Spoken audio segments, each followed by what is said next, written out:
Yo, man, you know what it is? You know this that Bruno Mars, the Lazy song, but you know this my tune, man, so I'm gonna say thanks to Bruno Mars for this shit, but it's a party song, everybody, so check it out, yeah. Yo, I'm gonna admit the truth, I ain't sitting around. I don't wanna do a thing but laugh and chill with my crowd. Oh, and you know we got that juice in the cup, and we throwing it up and not giving a fuck. So leave us alone, I don't wanna move unless you're dancing with that pretty girl, slick with the groove, sick with the moves. She looking and smiling, everybody following suit. There's no room for whiling. Better turn that music up loud, yo. Sitting on top of the cloud. Oh, it's a party song. Guitars in the back, and shout out thanks to Bruno Mars, who went through with the track. I said it on me for the party song, counting my stack. You wish you living how I'm living, and I know it's a fact. It's a party song, got guitars in the back, and shout out thanks to Bruno Mars, who went through with the track. I said it on me for the party song, counting my stack. You wish you living how I'm living, and I know it's a fact. When I wake up, I go continue my dream, and I plan to keep us up all week, it's what it seems. Know what it means I'm living my dreams. Listen what I am, no apostrophe, ayy. I get paid, still sitting at home. Got the money coming in when I pick up the phone. Leave us alone, no fools invited. So hard, I wish I had it and pull like a sliding. The truck that I'm riding can't hold enough cases. 524's a Bravo beer, summer Jamaican. No chemicals taken into my palace. Just weed in the hash and the salad I'm making. It's okay, I'll take that last, yo. Everybody puff, puff, pass, oh. It's a party song, guitars in the back, and shout out thanks to Bruno Mars, who went through with the track. I said it on me for the party song, counting my stack. You wish you living how I'm living, and I know it's a fact. It's a party song, got guitars in the back, and shout out thanks to Bruno Mars, who went through with the track. I said it on me for the party song, counting my stack. You wish you living how I'm living, and I know it's a fact. Everybody throw up, dance when they leave. I don't really fucking care if they sleep on the streets. Everybody keep it cool, chillin' at my house. Anybody fuck around, I better watch out. Not really a violent guy, it's just my house, so it brings me pride. Come by, and I'll take you for a ride. Keep it on the grind, we make the night shine. Yeah, it's a party song. Guitars in the back, I shout out thanks to Bruno Mars. See influence and track, I sit it on. For the party songs, counting stacks. You wish you living how I'm living, I know it's a fact. It's a party song, guitars in the back. Shout out thanks to Bruno Mars. See influence and track, I sit at home. Before the party songs, counting stacks. You wish you living how I'm living, and I know it's a fact.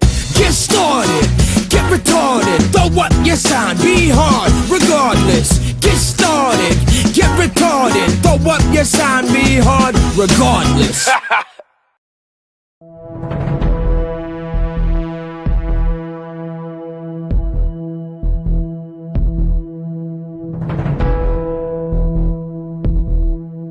Why are the astronauts floating? I'm here at the Powerhouse Museum in Sydney to find out if anyone knows the answer. Why are they floating? No gravity? No gravity. Zero gravity. There's no gravity. The stuff that holds us to the planet when we spin doesn't happen up there. Gravity holds you to the answer. In space, there's nothing there, so you just float. There's no gravity in space. No gravity, or there's very little. But is there really no gravity in space? After all, the moon orbits the Earth due to gravitational attraction. So, where would the space station fit in this picture? Can you make me a roughly to scale model of the Earth and the moon? And then we're going to position the space station in there. So about like that? Yeah. You ready to see the real distance? Here, maybe a little further. Now, if the moon is here and the Earth is there, whereabouts would you put the space station? Right about here? So that's maybe like a quarter of the distance to the moon. The space station is right about there. The space station is actually only about 400 kilometers away. So if you're in Sydney, it's a little further than the drive to Canberra. But does it make sense that the Earth exerts a big gravitational force on you, but nothing on the astronauts just a short distance away? Well, in truth, the force on the astronauts is almost as much as the force on you. So then, why are they floating while you're stuck here? The answer is the astronauts aren't floating, they're falling. Ah! And not only that, but the space station they're in is falling as well. Ah! So why doesn't the space station come crashing into the Earth? Well, the reason is the space station and astronauts inside have this huge sideways velocity of about 28,000 kilometers per hour. So even though they're falling towards the Earth, they're going so fast that as they fall towards the Earth's surface, it curves away from them. So the space station and the astronauts inside are constantly accelerating towards the Earth's core, but they never get any closer. And because they're accelerating at the same rate, the astronauts feel weightless. They have this amazing sensation of floating. Stop, mari kita simpulkan. Yang dimaksud oleh Derek Muller, PhD dari University of Sydney tadi adalah, pertama, pemikiran bahwa satelit dan astronot bisa melayang-layang di angkasa luar karena gravitasinya nol adalah salah besar. Satelit dan space station rata-rata berada pada ketinggian 400 km atau 1,2% jarak bulan versi mereka. Pada jarak segitu, satelit dan space station gravitasinya sama saja dengan kita di bumi. Harusnya mereka jatuh. Itu adalah fakta fisika. Kedua, Muller menyampaikan penjelasan resmi dari NASA. Satelit dan space station yang berada pada ketinggian 400 km tidak jatuh karena berjalan dengan kecepatan 28.000 km per jam. Ini adalah rumus matematik. Jika bumi ini berbentuk bola dan jari-jarinya 6.673 km, maka satelit yang berada pada ketinggian 400 km harus berjalan dengan kecepatan 28.000 km per jam. Ini rumus matematikanya. Itu adalah teori yang di-backup dengan rumus matematik. Teori di atas kertas. Sekarang kita lihat kenyataannya. Pertama, silakan Anda riset di mana ada pesawat berjalan dengan kecepatan 28.000 km per jam. 23 kali kecepatan suara. Pesawat yang awak di dalamnya bisa bernapas dengan udara paling cepat cuma 3.530 km per jam. Roket berawak paling cepat cuma 7.258 km per jam. Itu pun harus bernapas dengan masker dan duduk terikat di kursi, bukan bernapas bebas dan bisa jalan-jalan di pesawat. Anda lihat betapa kokohnya desain pesawat dengan 3 kali kecepatan suara. Jika space station seperti ini bergerak 23 kali kecepatan suara, pasti rontok panel-panelnya. Roket dengan kecepatan 28.000 km per jam adalah sekedar hitung-hitungan teori matematika. Bendanya tidak ada. Kedua, ada 13.000 satelit di angkasa, katanya. Rata-rata di ketinggian 400 km, sehingga rata-rata berjalan dengan kecepatan 23 kali kecepatan suara, katanya. Terbang selama bertahun-tahun di angkasa. Pertanyaannya, konsumsi bahan bakarnya berapa? Dan kapan isi bensinnya? Itu adalah nonsens. Ketiga, katanya satelit berjalan dengan 23 kali kecepatan suara, sehingga astronot yang ada di dalamnya merasa tidak ada gravitasi.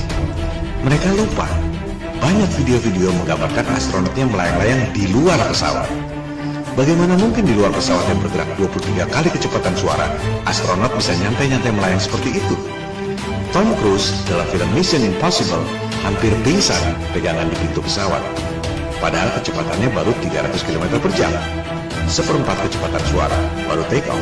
Bagaimana mungkin astronot di pesawat yang kecepatannya 100 kali lipat, 23 kali kecepatan suara, bisa nyantai melayang-layang di luar pesawat? Kesimpulannya, ketiga hal tadi adalah bohong, bohong, dan bohong. Hanya perlu sedikit nalar untuk membuktikan bahwa orang selama ini tak sadar dibohongi oleh elit global.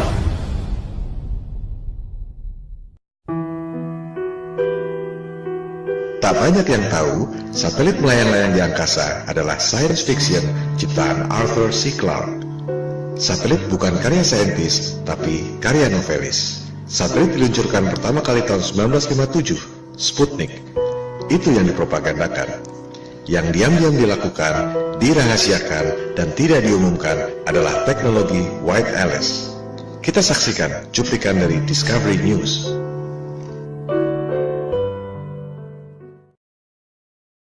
So, we found a bunch of huge sci-fi satellite dish things on the top of a mountain in Alaska, and they look like this.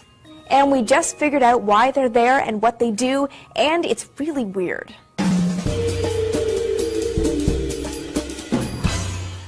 Hey everyone, Amy here. Our friends at Seeker went on a shoot to Alaska recently, and they came back with a story that we just had to tell on D News. It's about a huge, ambitious military project called White Alice. The U.S. and Canadian Air Forces set up a series of radar listening posts along the Arctic Ocean, but they needed a way to relay information across the state, and fast. And that is where White Alice came in. Beginning in 1955, the Air Force and Army built a network of communications hubs that used a very new technology to connect with one another. Phone calls and other data were transmitted via microwaves, beamed up into the air, bounced off the Earth's atmosphere, and back down to a receiving site.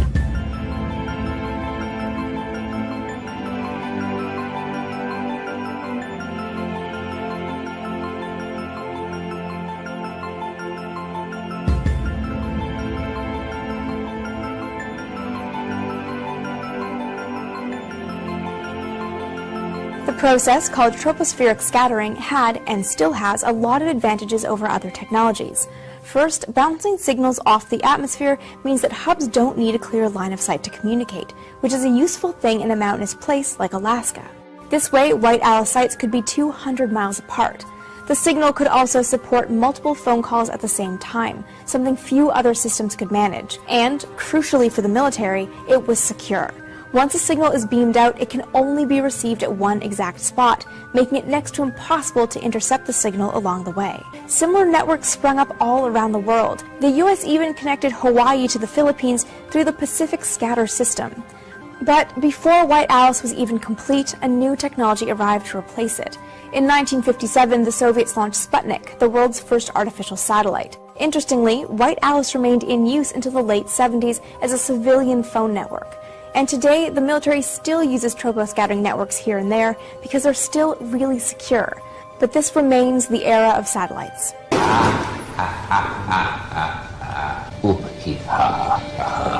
I thought my jokes were bad. Itu yang diberitakan. Proyek White Alice dihentikan karena ada satelit Sputnik. Padahal sebaliknya, di dapur rahasia, teknologinya terus digunakan. Sementara yang dipasarkan adalah bisnis satelit, science fiction karangan Arthur C. Clarke. Itu sebabnya, setelah tahu bahwa teknologi White Alice berjalan dengan sempurna tahun 1955, 2 tahun kemudian Sputnik diluncurkan tahun 1957. Pemicu turunnya dana tak terbatas, baik untuk Amerika Serikat maupun Soviet, lewat perlombaan angkasa luar. Elit global selalu mengambil keuntungan dari kedua belah pihak. Discovery News bingung. Baru tahu, ternyata ada teknologi canggih tahun 1955. Memantulkan sinyal ke langit, bisa diterima di tempat yang jauh, tanpa perlu satelit. Itulah rahasia militer.